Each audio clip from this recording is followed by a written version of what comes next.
স্মৃতি। এ মাসের কত ফজিলত জানো কি মুসলিম জাতি,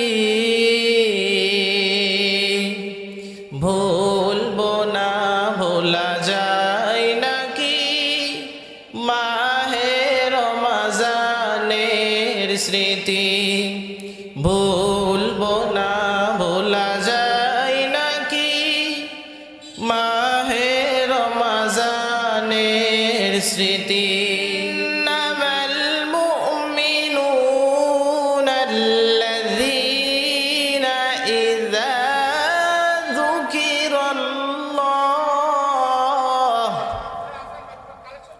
আল্লাহু আকবার বলবেন না?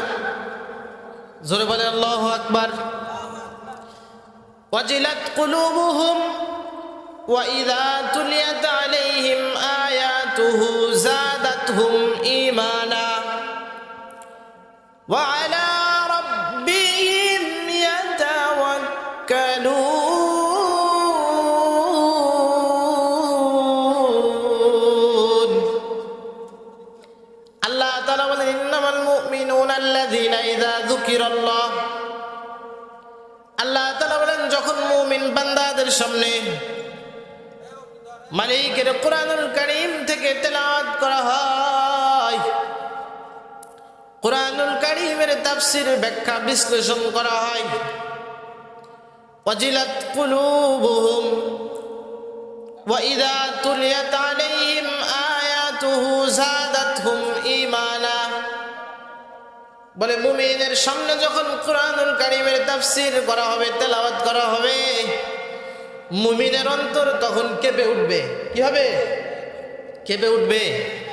সে ভাববে যে আল্লাহ তাআলা পবিত্র কোরআনুল কারীমের ভিতরে কি বলেছেন আর আমি জীবনে কি করতেছি, আল্লাহর কথার সাথে তো আমার কাজের কোনো মিল নাই, সেটা ভাববে। وَإِذَا تُلِيَتْ عَلَيْهِمْ آيَاتُهُ زَادَتْهُمْ ঈমানা। মুমিনের সামনে যখন কোরআনুল কারীমের ব্যাখ্যা বিশ্লেষণ তাফসীর করা হবে, আবু বকর রাদিয়াল্লাহু তাআলা আনহুর সামনে যখন নবীজি সাল্লাল্লাহু আলাইহি ওয়াসাল্লাম কোরআনুল কারীমের তাফসীর ব্যাখ্যা করেছেন, যাদাতহুম ঈমানা, আবু বকরের ঈমান তখন আরো বেড়ে গেছেন। ঈমান কি হয়েছে? যাদাতহুম ঈমানা। মুমিন বান্দার ঈমান যার আছে তার ঈমান আরো বেড়ে যাবে। কিন্তু যার ভিতরে ঈমান নাই, আবু জাহেল মার্কা মুসলমান যদি হয়, কি মার্কা? আবু জাহেল মার্কা মুসলমান যদি হয়, তার সামনে কোরআনুল কারীমের তাফসীর করা হলে তার গায়ে আগুন জ্বলে যাবে। কি হবে? তাফসীর করা হলেই বলবে হুজুর এই রাজনৈতিক আলোচনা করেন না। আবু জাহেল যেমন বলেছিল, আবু জাহেল বলেছিল মুহাম্মদ বাড়ি চাও বাড়ি দেওয়া হবে, গাড়ি চাও গাড়ি দেওয়া হবে, সুন্দর নারী চাও নারী দেওয়া হবে, ক্ষমতা চাও রাষ্ট্রের ভালো দায়িত্বশীল বানিয়ে দেওয়া হবে, তারপর আমার বাপ দাদার বিরুদ্ধে ধর্মের বিরুদ্ধে কথা বলো না।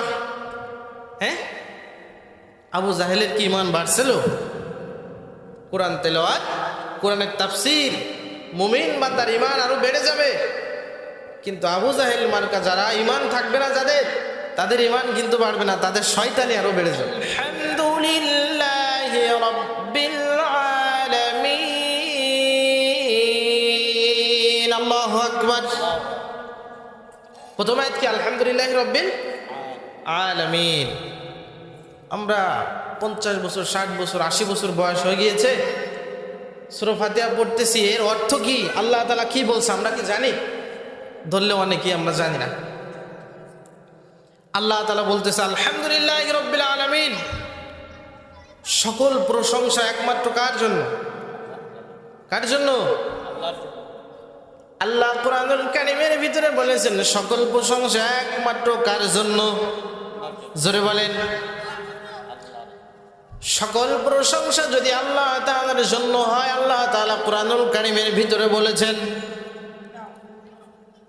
প্রশংসা একমাত্র কেবলমাত্র যদি সেই রব্বুল আলামিনের জন্য হয়ে থাকে।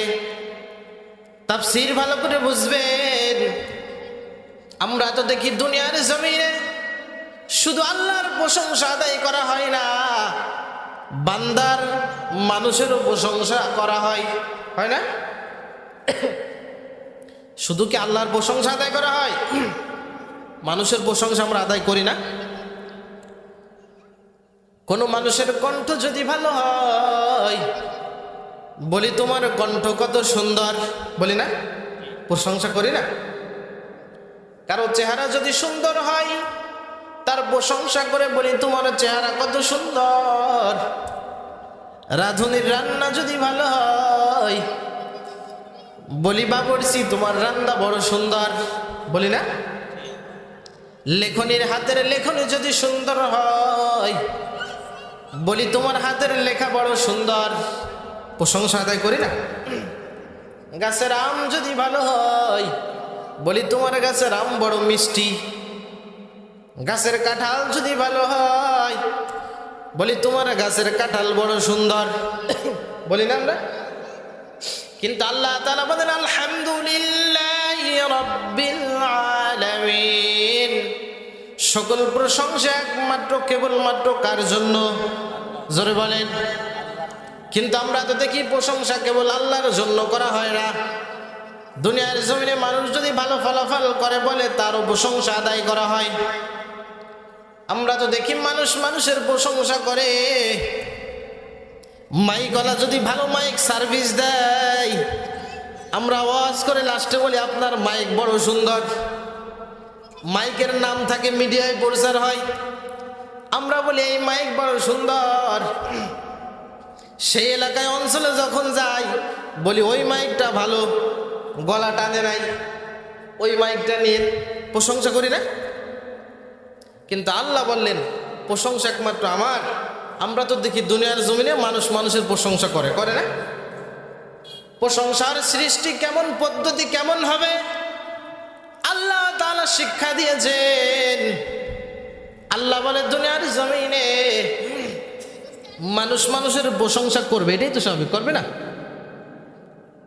সুন্দর একটা জামা পরেছে, কোটি সুন্দর পরেছে, বলি আপনার ড্রেসটা খুব সুন্দর হয়েছে, প্রশংসা না? প্রশংসা করার মাধ্যম আপনাকে কে শিক্ষা দিয়েছেন? স্বয়ং আল্লাহ তাআলা রব্বুল আলামিন শিখিয়ে দিয়েছেন। আল্লাহ তাআলা বলেন দুনিয়ার জমিনে মানুষের প্রশংসা যখন করবা, বলবা না তোমার চেহারা কত সুন্দর, এটা বলবা না, বলবা আল্লাহ তাআলা তোমার চেহারা কত সুন্দর দিয়েছেন। আল্লাহ তাআলা তোমার এই গাছে আম বড় সুন্দর দিয়েছেন। আল্লাহ তাআলা তোমার হাতের লেখনি বড় সুন্দর দিয়েছেন। প্রশংসা করার সময় কার নাম উল্লেখ রাখবেন? কার নাম? আল্লাহর নাম। বলবেন আল্লাহ তাআলা তোমার কণ্ঠে কত সুন্দর মিষ্টি মধুর সুর দিয়েছেন।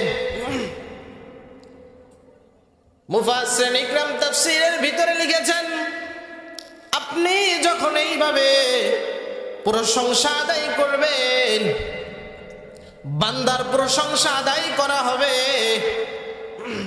কিন্তু সকল প্রশংসা জমা হবে গিয়ে আমার মালিকের প্রশংসার ঝুলিতে। এই কথা বলে প্রশংসা করলে কি বান্দার প্রশংসা হবে, কিন্তু সকল প্রশংসা জমা হবে কার প্রশংসার ঝুলিতে? আপনার চেহারা কত সুন্দর, এটা না, আল্লাহ তাআলা আপনাকে কত সুন্দর চেহারা দিয়েছে। তাহলে আমরা প্রশংসা এখন থেকে এভাবে করব, বুঝে আসছে?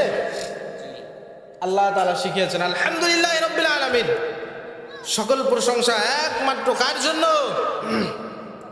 আল্লাহ তাআলার জন্য। কিন্তু আমরা দুনিয়ার জমিনে দেখতে পাই তাফসীরের ভিতরে লিখেছেন এক আবেদা জাহেদা, একটি মহিলা যিনি অনেক আবেদ, যিনি অনেক জাহেদা সালেহা মহিলা, আল্লাহ তাআলা বিশাল একটি ঝড় এসে তার ঘর বাড়ি সব নিয়ে গিয়েছেন। ছোট্ট একটি ঘরের ভিতরে একা একা থাকে।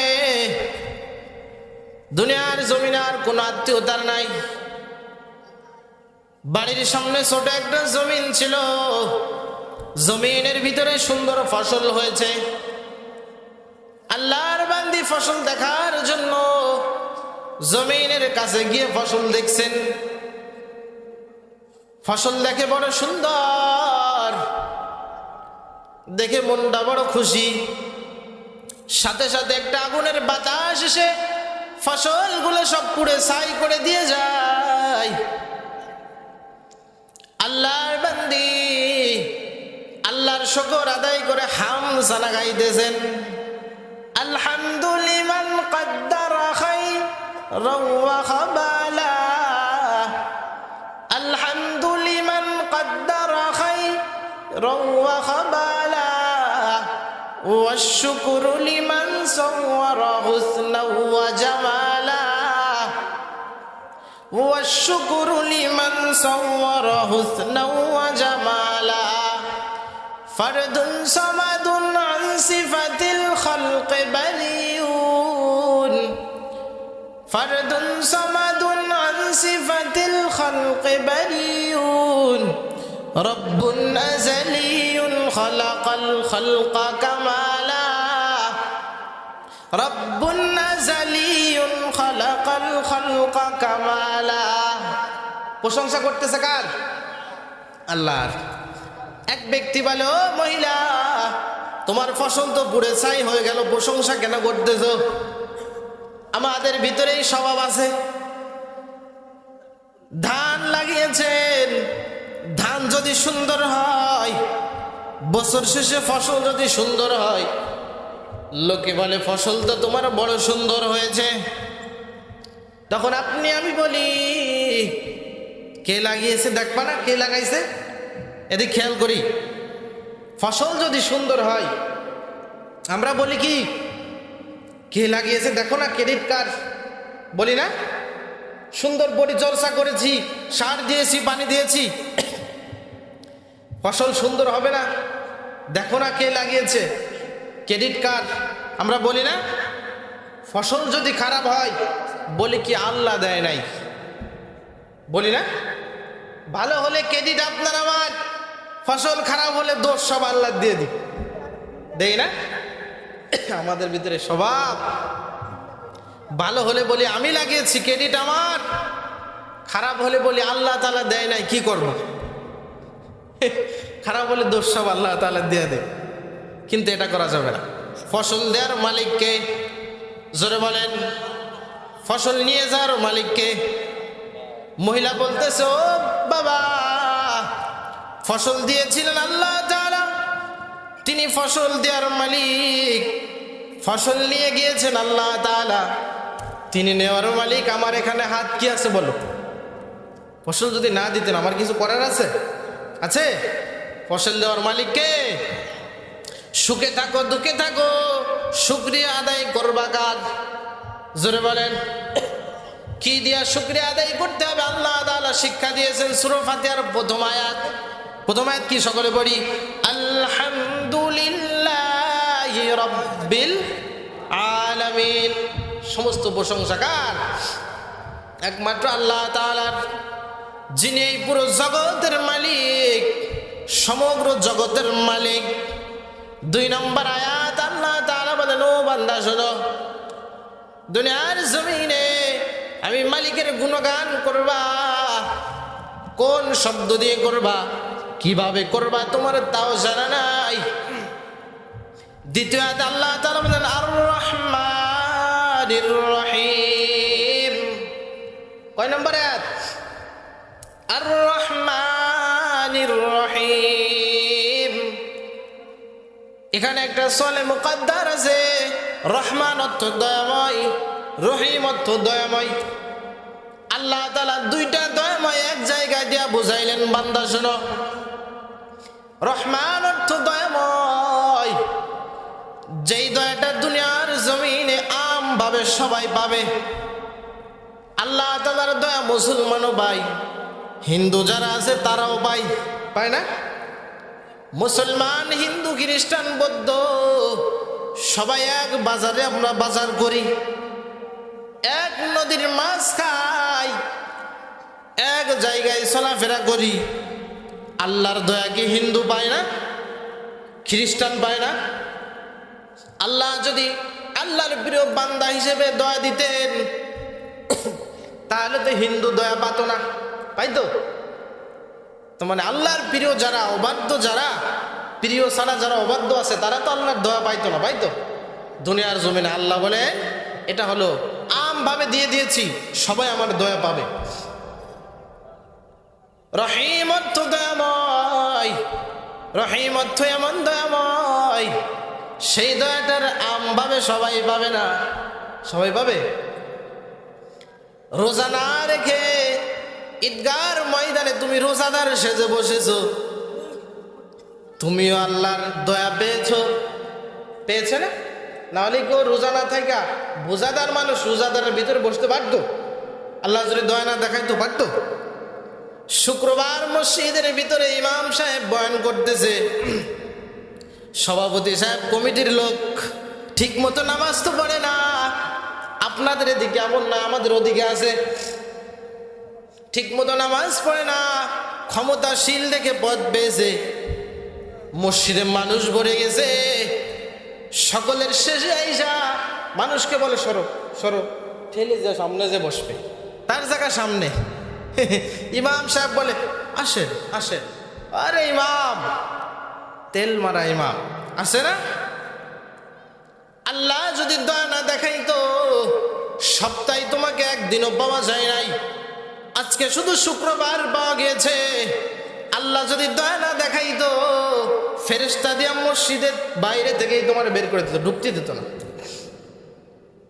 দুনিয়ার জমিনে দয়া তুমি পাবে, সবাই পাবে, আমভাবে সবাই পাবে। কিয়ামতের ময়দানে আমভাবে সবাই দয়া পাবে না, পাবে?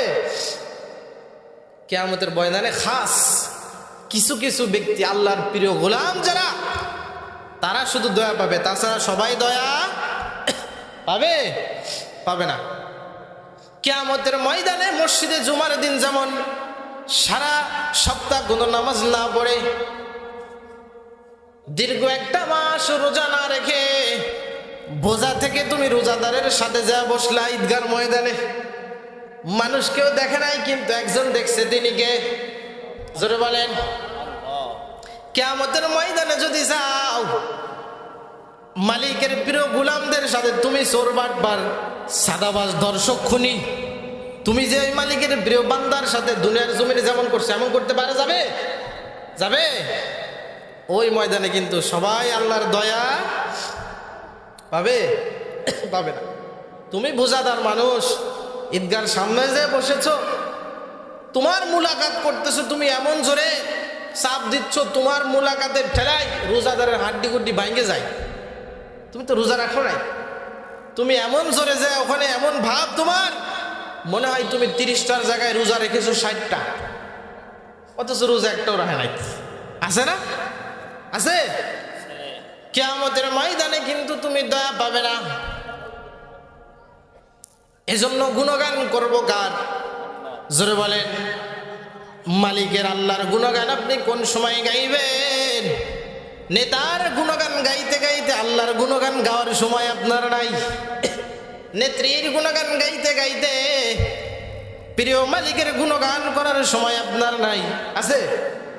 পীরের গুণগান গাইতে গাইতে আল্লাহর গুণগান গাওয়ার আপনার সময় নাই। আছে? এসো না আল্লাহর নামে গান গাই, এসো না মন প্রাণ জোড়াই সবাই, এসো না আল্লাহর নামে গান গাই, এসো না মন প্রাণ জোড়াই সবাই। আল্লাহু আকবার বলো, আল্লাহু আকবার, আল্লাহু আকবার বলো, আল্লাহু আকবার বলো, আল্লাহু আকবার, আল্লাহু আকবার বলো, আল্লাহু আকবার। ও মধুর নামটি নিলে এ হৃদয় হাসে, ও মধুর নামে সুখ নেমে আসে, ঠিক কিনা? ও মধুর নামটি নিলে এ হৃদয় হাসে, ও মধুর নামে সুখ নেমে আসে। ও নামের তুলনা মেলে না, মেলে না, ও নামের তুলনা মেলে না, মেলে না, তুলনা নাই, নাই, নাই। এসো না আল্লাহর নামে গান গাই, এসো না মন প্রাণ জোড়াই সবাই আল্লাহু আকবার বলো, আল্লাহু আকবার বলো, আল্লাহু আকবার। গুণগান গাইতে হবে কার? আল্লাহ। আপনি আমি তো দুনিয়ার নেতার গুণগান গাইতে গাইতে সারাদিন সময় শেষ, আল্লাহর গুণগান কোন সময় গাইবে? হ্যাঁ, নেতা ডাক দিয়েছে অমুক সময়, অমুক দিন, অমুক টাইমে, অমুক বাজারে আমাদের মিটিং আছে, আপনি 1 ঘন্টা আগে যেই ওখানে হাজির। অথচ মালিক দিনের ভিতরে দিন রাত মিলিয়ে 24 ঘন্টার ভিতরে 5 বার আপনাকে ডাকে, বান্দা ডাকে না? মসজিদের মাইক থেকে মুয়াজ্জিন বলে হাইয়া আলাস সালাহ, নামাজের দিকে আসো। মুয়াজ্জিনের জবান দিয়ে ডাকে, মুয়াজ্জিন কি মুয়াজ্জিনের কথা বলে নাকি আল্লাহর কথা বলে? কার কথা বলে? আল্লাহর কথা বলে। হাইয়া আলাল ফালাহ, বান্দা কল্যাণের দিকে আসো। আপনি আমি নামাজের দিকে না আসে আল্লাহর ডাকে সাড়া না দিয়া, নেতার ডাকে, নেত্রীর ডাকে ঠিক মতো সাড়া দিয়া চলে গিয়েছি, আছে না? অথচ আল্লাহ 5 বার ডাকে। আল্লাহ যদি বলে বান্দা দুনিয়ার জমিনে তোমার বন্ধু যদি 5 বার 10 বার ফোন দিয়ে না পাই, আপনার একটা বন্ধু, আপনি যদি তারে ব্যাক না করেন ফোন দেখার পরে বা কথা না বলেন, আপনার বন্ধুকে একটু রাগ হবে না? আল্লাহ বলে বান্দা প্রতিদিন 5 বার তোমাকে ডাকি, 5 বার তোমারে ফোন দিই, আমার ফোন কি তুমি দেখো না? তুমি যে মসজিদে নামাজের জন্য আসো না? হায়াতের মালিককে, মৌতের মালিককে। কতদিন বাঁচবো আপনি আমি জানি না, হঠাৎ করে চলে যেতে হবে। এজন্য শুকরিয়া আদায় করবো কার?